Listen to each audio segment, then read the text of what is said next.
Florida Senator Marco Rubio is the vice chair of the Senate Intelligence Committee, and he joins us now. Senator, do you have any idea where the money goes?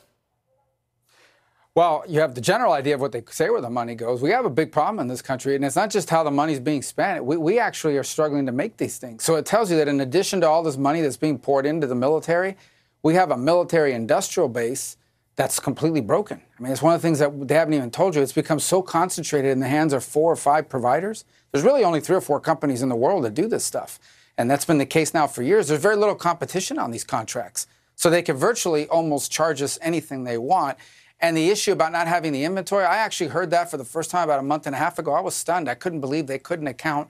Apparently, it isn't just like the inventory of where all the things that we bought are. It's in some cases is real estate holdings. You know, what areas are under the Department of Defense's control.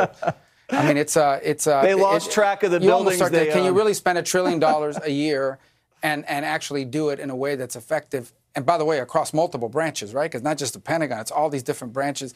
But I would say one of the key things that we need to have an answer to is, you know, not simply how the money's being spent, that's important and so forth, but are we spending it in the right, does our needs for the country in any way reflect how the money's being spent? Whatever our military strategy is, the spending has to reflect that somehow. Right, so like and you can't know that without transparency. So if the Chinese float like a $100 balloon that's spying on us and we can't pop it, but we have a $1 trillion F-35 plane that doesn't ever get off the ground, like what good is that weapon system doing? Is it just making the defense contractors rich and not keeping us safe? Yeah, I think it comes down to they approve. They say, okay, this is the platform. They put out a need. We need a need for a next generation fighter, right? They put out the bid. Maybe only 1 or 2 companies respond to it, and then you start building it. And oftentimes in the process of developing it, they'll come back and say, hey, this is going to cost more than we thought when we put that bid out, when we offered that bid. So we're going to have to increase the price. And then if you don't fund it or you don't pay for it, then it's like, oh, you're against national security or national defense. Right. So part of it really comes down to the fact there's only 4 or 5 companies that do this work. Without competition in any field, you're going to suffer both in quality and obviously in pricing. Yeah, it's corrupt. So over the weekend, all I heard was China, Taiwan. I mean, are we on a collision course here? It seems like everyone's getting real upset about, everyone's getting real worked up about this Pacific situation. Are we even going to be able to calm this thing down, Senator? Well, if we get in trouble there, apparently Macron doesn't want to help us. I don't know if you read that over the weekend, but he says that France and Europe should walk away from the United States, or save us a bunch of money, by the way.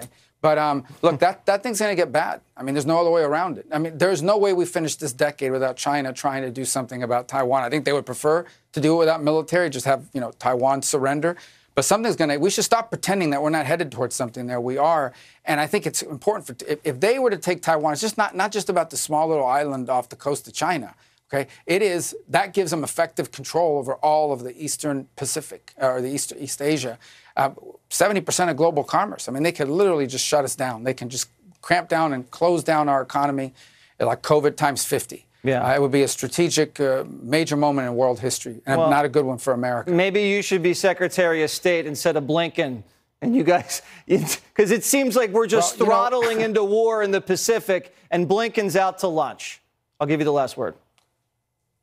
Yeah, well, hopefully he's out to lunch somewhere in Asia then, because that's where we need to be focused on building these alliances with Japan, with South Korea, with all these countries that want to be helpful and have capacity. Japanese are actually very capable, the Australians as well. It doesn't have to be us alone. All these countries have an interest there, but, you know, we need to take that seriously. You know, look, I'm concerned about Joe Biden. I take it seriously, if I were the Chinese, if I were the Chinese and Joe Biden's the president, they're probably trying to figure out we need to do this while that guy's still there. Yeah, I think Russia thought the same thing with Ukraine. Senator, thank you so much. Thank you. Thanks for having me on.